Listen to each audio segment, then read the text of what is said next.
nokhoy na khoi mateng yam pang adubu khoi da taina ye taina de khoi isor da taina radi pharoi ko khoi isor se khoi malim sem ma de le rak pa isor malim sem ba isor gonoi na sumai na usit ta tawradi isor na khoi da kari tawrak kani je khango aduna hujik khoi na ngarang tawba da dun example ne Praise the Lord.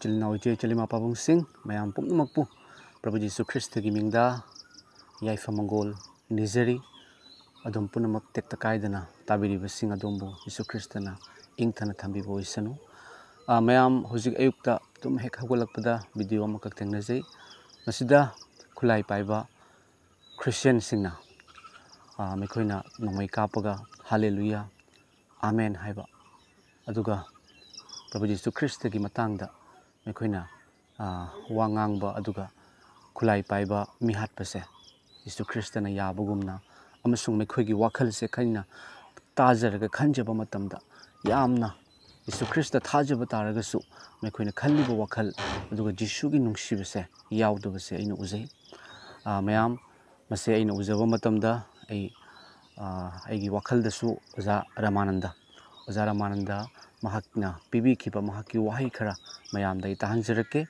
madugi matungda aina phu khiba pastor ama aina phuraga igi damakta mamitagi mapi taraga ishor mahakpu kanbiu mana tawribase khangjadabagini haina haibi khiba Mizoram gi oza pastor aduga iga wari sanajabagi video kaino audio recordings toi matek amakhak mayam da tahanjarake Madugi matungda ay wakhalon matik amakhak fungdok sarake mayam ahanbada video singa siyang view aduga domda mapal na ito blessing kay thabi voice. The more longer you live with the Lord Jesus Christ, nang na Prabhu Jisu ga kui na hingmin na rabadi. That means nang Christian oy ba kui rabadi, nang Christian oy re hay ba kui re hay ba siya, chahi na proof to buyaroy, nang gitamoy manong dalayban nang siba do na proof to gadabani. Nang si kayam chumba Christian no, nang kayam sengba Christian no, nang kayam phajaba Christian no, nang si kayam liraba Christian no hay ba siya, nung na proof to buyaroy chana na using, jubli na proof to buyaroy, nang gitamoy manong dalayban nung siba do na proof to buyaroy. Egoy di, nung siba su haytraga, arriba Christian saraga pongba do na di, karitong na gani chana na using. Amujaw na haraw laga tok kani, chumbra. Tamoy da din nung siba laite. Mibu tukachaba, mibu yengchiba. Hatred, bitterness. Uba mi kuding tukachay. Nung siba sabagi wani tukachaba ngaktane. Psychologists sing na kari hai. Bitterness is a kind of poison in your heart. Mibu tukachaba, mibu kaba hai basya. Christian punsi da di chalanaw sing tawai gi lambi da di poison ni hu ni. Nang namibu tukachaba hay ba siya? Nung tigi nang namibu tukacharaba, tukachaba to nangon naging lautok pangamdrabadi, nang nung tigi hu chaba misak naman eh. Taway da nang chawkat pa syukam ngamloy. Nga si Dekoy nung sinabalay te. Sinanaw siya, Bible da, miya man na tabak tawba matamda. Christian naman na tabak tawba matamda. Mana tawri ba tabak mayam sige manong da. Kway dagi isol man ba tabak si kari tabak no? Nang tithes piram gani, nang offering kalam gani, nang thanksgiving kalam gani, nang missionary tharam gani, nang missionary da paisa yam piram gani, nang Christmas da paisa yam katonglam gani, nang outreach program da paisa yam puthom gani, asising si isol man ba tabak la? Christian sing na tawbo tabak ni, adubo masidigi head na isol man ba tabak? Nang na Christian na moy na tabak ka matawbo matamda, kway tagi isol man ba tabak di Bible na karihay, kok piba muk isol man ba tabak prithibi dalayte. Kok piba muk isol man ba tabak prithibi dalayte. Nang namig marang kok piba siya, masi isol kway tagi man ba tabak ni. Ito ay ko'y Christian sing di, isol man na ba iko'y hingliba ni, iko'y di hingliba punsi siya, Prabhu Jisu ki saktam purga cat kadaba ni, Prabhu Jisu ki saktam pu siya hay taraga di, kokpi ba hay ba may sing iko'y oy kadaba ni charanaw siya. Ito ba iko'y di kokpi ba hay te? Machinda hay ba siya pagiwani? Hay te. Ito ba mi kokpi ba? atop jati ngakpiba atop jati kokpiba dilairadana akhoi isana isagi chelenau sing phaw kokpiba ngamde isana isagi nupi phaw kokpiba ngamde isana isagi puroiba kokpiba ngamde akhoi masel phaw kokna bangamdraga isagi nupi phaw kokpiba ngamdraga isagi puroiba phaw kokpiba ngamdraga nama matna pokpa napa matna pokpa nachin nanau phaw kokna bangamdraga atop jati de khoi karamna kokkani isogi mangal khoi karamna oigani chelenau se Manipur da Shanti Purak Shaharabadi Chief Minister ki makha ponde Angam mathosing ki makha ponde chelanau se Spiritually speaking Thawai ki waina ingang libani makoi phatte haiba nate makoi honnate haiba nate Manipur da ing thaba Purak Shaharabadi akhoi Christian sing ki thamoi manungda Prabhu Jishu ki asengba ing thaba do hana leiba mathau tai Manipur da nung sibalangan Shaharabadi akhoi Christian sing ki thamoi manungda ibungo Jishu ki nung sibado marang kai na leiba darkar lei chelanau se You are the light of the world. We are the photos of Jesus Christ. Akhoi se Prabhu Jisu Christ gi photo ne. Jisu Christ na sargadagi lakpiraba matungdadi oza mi hatlu haide. Aduni. Mi kan Jisu Christ na di koda ina nakoda no baye thang piri. Nakoi amaga nungsino. Amen. Adu haidu na koda takpani. Takpani oza. Jisu Christ na no baye thang koda pibi badi. Nungsiba dunia ba. Nungsiba dunia oza. Nungsiba le yutadi. Koi pabawa pa sando su kari kana balay bagi ko. Mani. Aduni. Koi nungsino bangam dabasi nungaite. Nungaite oza. Sini oza lan se nomo gi henjelakpa ko. Misi mani. Aina aigi matamdadi ishorna yam nungsiba oza pastor oza se khangnan bibase. Adumaina oza kanaguma mana lalakpa matamda hoi lale haina su khallo ko amana. Adubu kokpiba ngakpiba haibase. Aduga mayam pullaga akoina ishorda haijaba taragadi mara leiba taragadi ishorna dum danti pirakadabani. Chumi. Aseng bani. Aduga koi Babuganski todok rasu ina pongdok hibaduni. Ala da koda laluba kagu singna koi matalan de haira koi alan ba ma oina zumda halakpa. Dubu mathak ipa ki wayan balakpa matamdi koi khang mangamde ne. Khang mangamde. Adumak ni koi da Tungani haibasi pangki takiba amadudagi ni koi gidamakta asluki matik thawayaw na haijaba ngambasi. Mani oza sigi wahai se engonda asumaina ishorna khangan biba matamda oza ikawba ngamdaba ko. Oza ai yumda khoina yumda zumaina oza oida yamna lanba hujikti khanba baw khaningdre oza. Odo khangdaba gini ko oza. Adudi karisuna hadi haibadi isogi isorom dana koi naksin bayi na bagi da makta isogi khudni marom ta khalladi mani oza ina khang ki badi du karisuna te madudagi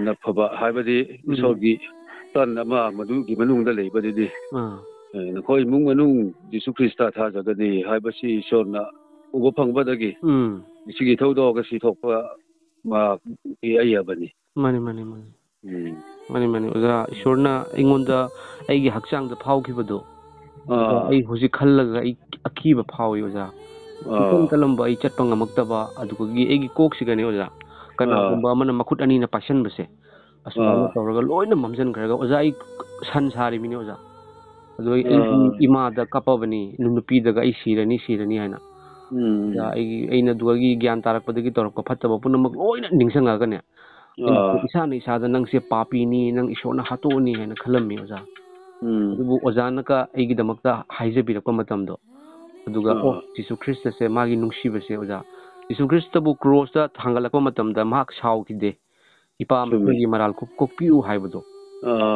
adugi Jisu Christ dumak Bible gi Jisu Christ dumak oza gi mafamda yawe oza da taseng na idi hojiki matam siga pastor ka wa mayamna nongmai pairaga hatorakpa ꯑꯗꯨꯒꯤ ꯑꯇꯩꯁꯤꯡꯗꯁꯨ ꯍꯥꯠꯇꯣꯛꯎ ꯍꯥꯏꯅ ꯍꯥꯏꯔꯛꯄ ꯃꯇꯝꯁꯤꯗꯀꯣ ꯑꯩꯅ ꯈꯪꯉꯦ ꯃꯗꯨꯗꯤ ꯑꯣꯖꯥꯒꯨꯝꯕ pastor ꯏꯁꯣꯔꯅ ꯁꯔꯒꯗ ꯄꯨꯈꯠꯄꯤꯒꯗꯧꯕ ꯊꯋꯥꯏ ꯁꯦꯡꯕꯅ ꯂꯣꯏꯅꯕꯤꯕ pastor ꯃꯌꯥꯝ ꯑꯃ ꯑꯩꯈꯣꯏꯒꯤ ꯃꯔꯛꯇ ꯂꯩꯔꯝꯕ ꯇꯥꯔꯒꯗꯤ ꯇꯧꯒꯅꯨ ꯐꯠꯇꯦ ꯑꯗꯣ ꯏꯁꯣꯔꯒꯤ ꯑꯅꯤꯡꯕ ꯅꯠꯇꯦ ꯃꯤ ꯍꯥꯠꯂꯒ ꯁꯔꯒꯗ ꯆꯠꯂꯣꯏ ꯍꯥꯏꯕꯗꯣ ꯑꯣꯖꯥ ꯆꯨꯝꯃꯤ ꯑꯗꯨꯃꯥꯏꯅ ꯍꯥꯏꯕꯤꯔꯝꯂꯒꯗꯤ ꯏꯪꯊꯒꯗꯕꯅꯦꯕ ꯑꯗꯨꯅꯤ ꯍꯥꯏꯖꯒꯦ ꯏꯁꯣꯔꯗ ꯍꯥꯏꯔꯁꯤ ꯅꯨꯡꯁꯤ ꯊꯧꯖꯥꯟꯅ ꯊꯜꯂꯕ ꯏꯕꯨꯡꯉꯣ ꯉꯁꯤ ꯅꯨꯃꯤꯠ ꯐꯥꯎꯕꯗ ꯑꯍꯤꯡꯕꯗ ꯃꯇꯤꯛ ꯆꯥꯗꯕ ꯑꯩꯈꯣꯏꯕꯨ ꯍꯤꯡꯍꯟꯕꯤꯗꯨꯅ ꯑꯅꯧꯕ ꯄꯨꯟꯁꯤ ꯐꯪꯍꯟꯕꯤꯕꯒꯤꯗꯃꯛꯇ ꯉꯝꯈꯩ ꯂꯩꯇꯅ ꯊꯥꯒꯠꯆꯔꯤ ꯍꯔꯥꯎꯕ ꯐꯣꯡꯗꯣꯛꯆꯔꯤ ꯕꯥꯕꯨ ꯏꯕꯨꯡꯉꯣ ꯅꯍꯥꯛꯅ ꯎꯕꯤ ꯈꯪꯕꯤ ꯏꯅꯥꯎ ꯗꯥꯏꯅꯟ ꯈꯣꯏ ꯑꯁꯨꯛꯀꯤ ꯃꯇꯤꯛ ꯂꯝꯍꯦꯟꯕ ꯃꯆꯥ ꯑꯃ ꯑꯣꯏꯅ ꯄꯣꯛꯈꯤꯕ ꯇꯥꯔꯕꯁꯨ ꯅꯍꯥꯛꯀꯤ ꯅꯨꯡꯁꯤꯕꯅ ꯃꯈꯣꯏꯗ ꯖꯣꯏ ꯑꯣꯏꯗꯨꯅ ꯉꯁꯤꯗꯤ ꯄ꯭ꯔꯚꯨ ꯏꯕꯨꯡꯉꯣ ꯅꯨꯡꯁꯤꯍꯩꯕ ꯃꯆꯥ ꯑꯃ ꯑꯣꯏꯅ ꯅꯍꯥꯛꯅ ꯊꯝꯕꯤꯕ ꯑꯁꯤꯒꯤꯗꯃꯛꯇꯁꯨ ꯉꯝꯈꯩ ꯂꯩꯇꯅ ꯊꯥꯒꯠꯆꯔꯤ ꯍꯔꯥꯎꯕ ꯐꯣꯡꯗꯣꯛꯆꯔꯤ ꯑꯗꯨ ꯈꯛꯇꯁꯨ ꯅꯠꯇꯅ ꯄ꯭ꯔꯚꯨ ꯏꯕꯨꯡꯉꯣ ꯅꯍꯥꯛꯀꯤ ꯊꯧꯒꯥꯟꯒꯤꯗꯃꯛꯇ ꯈꯨꯠꯂꯥꯏ ꯑꯃ ꯑꯣꯏꯅ ꯉꯁꯤ ꯐꯥꯎꯕꯗ ꯁꯤꯖꯤꯟꯅꯕꯒꯤꯗꯃꯛꯇꯁꯨ ꯉꯝꯈꯩ ꯂꯩꯇꯅ ꯊꯥꯒꯠꯆꯔꯤ ꯍꯔꯥꯎꯕ ꯐꯣꯡꯗꯣꯛꯆꯔꯤ ꯃꯈꯣꯏꯗꯒꯤ ꯊꯣꯛꯈꯤꯕ ꯅꯍꯥꯛꯀꯤ ꯅꯨꯡꯁꯤꯕ ꯋꯥꯍꯩꯁꯤꯡ ꯀꯅꯥꯒꯨꯝꯕ ꯃꯤꯅ ꯀꯔꯤꯁꯨ ꯅꯠꯇꯦ ꯍꯥꯏꯔꯕꯁꯨ ꯏꯕꯨꯡꯉꯣ ꯅꯍꯥꯛꯅ ꯁꯤꯖꯤꯟꯅꯕ ꯇꯥꯔꯕꯗꯤ ꯕꯥꯕꯨ ꯏꯕꯨꯡꯉꯣ ꯑꯊꯧꯕ ꯈꯨꯠꯂꯥꯏ ꯑꯃ ꯑꯣꯏꯅ ꯊꯕꯛ ꯇꯧꯗꯨꯅ ꯃꯤꯒꯤ ꯊꯃꯣꯏꯅꯨꯡꯗ ꯏꯁꯣꯔꯒꯤ ꯅꯨꯡꯁꯤꯕꯅ ꯖꯣꯏ ꯑꯣꯏꯒꯅꯤ ꯍꯥꯏꯕꯁꯤ ꯑꯩꯈꯣꯏꯅ ꯈꯪꯉꯤ ꯑꯗꯨꯒꯤꯗꯃꯛꯇ ꯄ꯭ꯔꯚꯨ ꯏꯕꯨꯡꯉꯣ ꯃꯈꯣꯏꯅ ꯊꯥꯈꯤꯕ ꯅꯍꯥꯛꯀꯤ ꯌꯥꯊꯪ ꯅꯍꯥꯛꯀꯤ ꯅꯨꯡꯁꯤꯕ ꯋꯥꯍꯩ ꯐꯣꯡꯗꯣꯛꯈꯤꯕ ꯈꯨꯗꯤꯡꯃꯛ ꯑꯁꯤ ꯅꯍꯥꯛꯅ ꯄ꯭ꯔꯚꯨ ꯏꯕꯨꯡꯉꯣ ꯊꯧꯖꯥꯟ ꯍꯩꯊꯕꯤꯗꯨꯅ ꯃꯈꯣꯏ ꯃꯤ ꯄꯨꯝꯅꯃꯛꯀꯤꯗꯃꯛꯇ ꯅꯪꯒꯤ ꯈꯨꯠꯂꯥꯏ ꯑꯃ ꯑꯣꯏꯅ ꯅꯍꯥꯛ ꯁꯤꯖꯤꯟꯅꯕꯤꯌꯨ ꯍꯥꯏꯗꯨꯅ ꯅꯤꯖꯔꯤ ꯑꯗꯨ ꯄ꯭ꯔꯚꯨ ꯏꯕꯨꯡꯉꯣ ꯍꯧꯖꯤꯛꯀꯤ ꯃꯤꯀꯨꯞ ꯄꯨꯡꯖꯥꯁꯤꯗ ꯑꯩꯈꯣꯏ ꯃꯅꯤꯄꯨꯔꯒꯤ ꯊꯧꯗꯣꯛꯀꯤꯗꯃꯛꯇ ꯍꯥꯏꯖꯔꯤ ꯄ꯭ꯔꯚꯨ ꯏꯕꯨꯡꯉꯣ ꯅꯍꯥꯛꯀꯤ ꯅꯨꯡꯁꯤꯕꯅ ꯆꯥꯟꯅꯅ ꯑꯩꯈꯣꯏ ꯉꯥꯛꯇꯅꯤ ꯑꯃꯒ ꯑꯃꯒ ꯅꯨꯡꯁꯤ ꯆꯥꯟꯅꯅ ꯍꯤꯡꯃꯤꯟꯅꯒꯗꯕ ꯑꯩꯈꯣꯏ ꯑꯗꯨꯛꯀꯤ ꯃꯇꯤꯛ ꯂꯥꯟ ꯁꯣꯛꯅꯔꯗꯨꯅ ꯄ꯭ꯔꯚꯨ ꯏꯕꯨꯡꯉꯣ ꯅꯪꯒꯤ ꯑꯅꯤꯡꯕ ꯑꯄꯥꯝꯕ ꯃꯇꯨꯡ ꯏꯟꯅ ꯆꯠꯇꯗꯨꯅ ꯄ꯭ꯔꯚꯨ ꯏꯕꯨꯡꯉꯣ ꯁꯩꯇꯥꯟꯒꯤ ꯑꯄꯥꯝꯕꯗ ꯑꯩꯈꯣꯏ ꯑꯃꯒ ꯑꯃꯒ ꯍꯥꯠꯅꯗꯨꯅ ꯑꯃꯒ ꯑꯃꯒ ꯋꯥꯍꯟꯅꯗꯨꯅ ꯑꯩꯈꯣꯏ ꯂꯩꯕꯁꯤ ꯄ꯭ꯔꯚꯨ ꯏꯕꯨꯡꯉꯣ ꯉꯥꯛꯄꯤꯌꯨ ꯅꯍꯥꯛꯀꯤ ꯑꯅꯤꯡ ꯑꯄꯥꯝꯕꯒꯤ ꯃꯇꯨꯡ ꯏꯟꯅ ꯑꯩꯈꯣꯏꯒꯤ ꯃꯅꯤꯄꯨꯔ ꯂꯝꯗꯝꯗ ꯑꯅꯧꯕ ꯊꯋꯥꯏ ꯁꯦꯡꯕꯅ ꯊꯕꯛ ꯇꯧꯕꯤꯗꯨꯅ ꯑꯅꯧꯕ ꯄꯨꯛꯅꯤꯡ ꯑꯅꯧꯕ ꯋꯥꯈꯜ ꯂꯥꯛꯇꯨꯅ ꯑꯃꯒ ꯑꯃꯒ ꯅꯨꯡꯁꯤ ꯆꯥꯟꯅꯅ ꯍꯤꯡꯃꯤꯟꯅꯕ ꯊꯧꯖꯥꯟ ꯄꯤꯅꯕꯤꯌꯨ ꯍꯥꯏꯗꯨꯅ ꯄ꯭ꯔꯚꯨ ꯅꯪꯒꯤ ꯊꯧꯖꯥꯟ ꯈꯔ ꯅꯤꯖꯔꯤ ꯄ꯭ꯔꯚꯨ ꯏꯕꯨꯡꯉꯣ ꯑꯩꯈꯣꯏ ꯁꯔꯀꯥꯔꯒꯤ ꯑꯆꯧ ꯑꯆꯧꯕ ꯈꯨꯠꯂꯥꯏ ꯑꯣꯏꯅ ꯁꯤꯖꯤꯟꯅꯔꯤꯕ ꯈꯨꯗꯤꯡꯃꯛꯀꯤ ꯊꯃꯣꯏꯅꯨꯡꯗꯁꯨ ꯏꯄꯥ ꯅꯍꯥꯛꯅ ꯊꯕꯛ ꯇꯧꯕꯤꯌꯨ ꯅꯪꯒꯤ ꯊꯋꯥꯏꯅ ꯃꯈꯣꯏꯒꯤ ꯊꯃꯣꯏꯅꯨꯡꯗ ꯖꯣꯏ ꯑꯣꯏꯕꯤꯗꯨꯅ ꯄ꯭ꯔꯚꯨ ꯏꯕꯨꯡꯉꯣ ꯃꯈꯣꯏꯅ ꯅꯪꯒꯤ ꯑꯅꯤꯡ ꯑꯄꯥꯝꯕꯒꯤ ꯃꯇꯨꯡ ꯏꯟꯅ ꯋꯥꯌꯦꯟꯕ ꯉꯝꯅꯕꯒꯤꯗꯃꯛꯇꯁꯨ ꯅꯍꯥꯛꯅ ꯊꯕꯛ ꯇꯧꯕꯤꯌꯨ ꯍꯥꯏꯗꯨꯅꯁꯨ ꯅꯤꯖꯔꯤ ꯑꯗꯨ ꯄ꯭ꯔꯚꯨ ꯏꯕꯨꯡꯉꯣ ꯑꯩꯈꯣꯏꯒꯤ ꯄꯨꯟꯁꯤꯁꯤ ꯅꯪꯒꯤꯗꯃꯛꯇꯅꯤ ꯉꯁꯤꯁꯨ ꯅꯧꯍꯧꯅ ꯅꯪꯒꯤꯗꯃꯛꯇ ꯅꯧꯍꯧꯅ ꯅꯀꯠꯆꯔꯤ ꯏꯄꯥ ꯅꯪꯅ ꯁꯤꯖꯤꯟꯅꯕꯤꯌꯨ ꯆꯟꯅ ꯑꯩꯈꯣꯏ ꯀꯔꯤꯁꯨ ꯅꯠꯇꯦ ꯍꯥꯏꯕꯁꯤ ꯑꯩꯈꯣꯏꯅ ꯈꯪꯕꯗꯒꯤ ꯏꯄꯥ ꯅꯪꯅ ꯈꯪꯕꯅꯤ ꯃꯔꯝ ꯑꯗꯨꯅ ꯅꯪꯒꯤ ꯑꯅꯤꯡ ꯑꯄꯥꯝꯕꯒꯤ ꯃꯇꯨꯡ ꯏꯟꯅ ꯆꯠꯆꯕ ꯉꯝꯗꯕ ꯅꯆꯥꯅ ꯑꯩꯈꯣꯏꯕꯨ ꯅꯪꯒꯤ ꯑꯅꯤꯡ ꯑꯄꯥꯝꯕꯒꯤ ꯃꯇꯨꯡ ꯏꯟꯅ ꯂꯣꯏꯅꯕꯤꯗꯨꯅ ꯆꯤꯡꯕꯤꯗꯨꯅ ꯅꯪꯒꯤ ꯈꯨꯠ ꯄꯥꯡꯒꯜꯂꯕ ꯈꯨꯠꯅ ꯃꯇꯝ ꯆꯨꯞꯄꯗ ꯑꯩꯈꯣꯏꯕꯨ ꯀꯣꯟꯁꯤꯟꯕꯤꯌꯨ ꯍꯥꯏꯗꯨꯅ ꯅꯤꯖꯔꯤ ꯑꯗꯣ ꯄ꯭ꯔꯚꯨ ꯑꯔꯣꯏꯕ ꯑꯣꯏꯅ ꯍꯧꯖꯤꯛꯀꯤ ꯏꯅꯥꯎ ꯗꯥꯏꯅꯟꯈꯣꯏꯒꯤ ꯏꯃꯨꯡ ꯃꯅꯨꯡ ꯄ꯭ꯔꯚꯨ ꯏꯕꯨꯡꯉꯣ ꯅꯪꯒꯤ ꯊꯧꯖꯥꯟ ꯈꯥꯗ ꯑꯩꯈꯣꯏꯅ ꯅꯤꯖꯔꯤ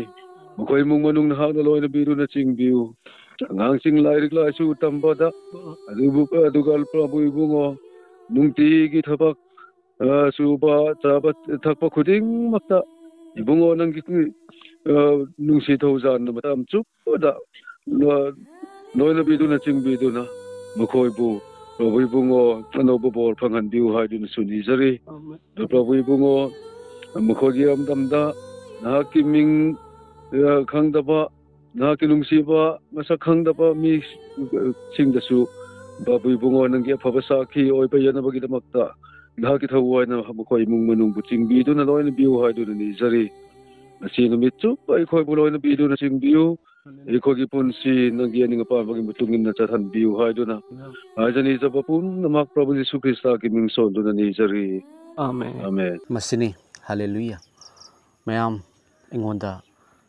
ꯑꯩꯅ ꯉꯁꯤ ꯐꯣꯡꯗꯣꯛꯆꯔꯤꯕꯁꯤ ꯄ꯭ꯔꯚꯨ ꯖꯤꯁꯨ ꯈ꯭ꯔꯤꯁꯇꯅ ꯑꯩꯉꯣꯟꯗ afaba wapau phongdoknabagi aingonda khudol amakak pinabibagi maramna aina punamakse ujaba matamda Prabhu Jisu Krista na ginungda phongdokpibadagi aina haijabani aina semjabani taibang panbagi karigumba amata aina phangnabagi kananabagi phangbadagisu aina haidokjaba nachade adu Jisu Krista gi nungsiba magi achumbado magi nungsiba magi kanbibado aigi nungda ipana hithabibadagi aina phongdokjabani mayam hallelujah hariba minglena si yamna athoiba mingleni sargada leriba sargadut singna hainaba mingleni hallelujah gi arthadi ingam ngamba mapubu thagachari hai ingam ngamba ibungobu thagachari haibani aduga amen haibasina asumna oirasanu asumna ohenbire yanare haibagi khudamni amasung hairiba ingam ngamba mapuse mahakna punamakpu sembiba mapuni amasung mahakna miyoibabu asukki matik nungsi miyoibabu nungsibibagi maramna mahakki amatta ngaireba machanupa haibadi Prabhu Jisu Krista taibang panada lakhibani Prabhu Jisuna lakpiraba matungda miyoibai khoigi damakta mahakna Kalbarigi cross da awaba anaba khangki adubu mahak shaukhide mahakna haikhi pa mekhoigi maral kokpiu mekhoina ingonda tawribasi ai kanano khangsadabagini mekhoibu ngakpiu kokpiu haiki amasung Jisuna Prabhu Jisu Krista na hai anoba yathang ama pi madudi nekhoina nekhoigi yumlon na babu nasamakumna nungsiu haibasini mayam nasamakumna nungsiu nungsiba haibase ingam ngamba hallelujah haina hairibado hallelujah hairiba mapudo ingam ngamba mapuna nungsibase khwaidagi pame amasung nungsibase asini dharma haibase ekhoina shawi haiduna kokpiba ngamdaduna mi hatorakpadi madu dharma natre mayam Bible na hai shaw adubu pap tawganu nekhoina shawring da numit tahanganu diabol da sukhudong saba piganu hairiba diabol na ngangliba nongsa amagumna kanagumba amabu yotsinna bangaiduna leiri asawba haibasi mingonda lai adubu asawba na ngamhanganu asawba hengalaktuna kokpiba ngamaktaduna mi hatke haiduna khalakpa matamda mi halakpa matamda di madu ishor da prayer tawrasu ishor da gi shaitan no okhi maramdi mi hatpa haibase shaitan gi thabakni aduga Jisu Krista karigumba thajabo taragadi magi nungda nungsiba haibase kwaidagi hena mathau tai Bible na hai Jisu na hai nekhoina afaba wapau haidokpa taragasu nekhoina lon handokpa taragasu nekhoina tongan ishorgi khudol phangba taragasu nekhoida nungsiba yaudragadi khingliba kortan amasung thilliba sembung amagumna oire haiduna maramaduna nungsiba haibase Jisu Krista mahaki apamani nungsidabada Jisu Krista yaude mayam thagachari ishorna ingthabalamdam ohenbibo isanu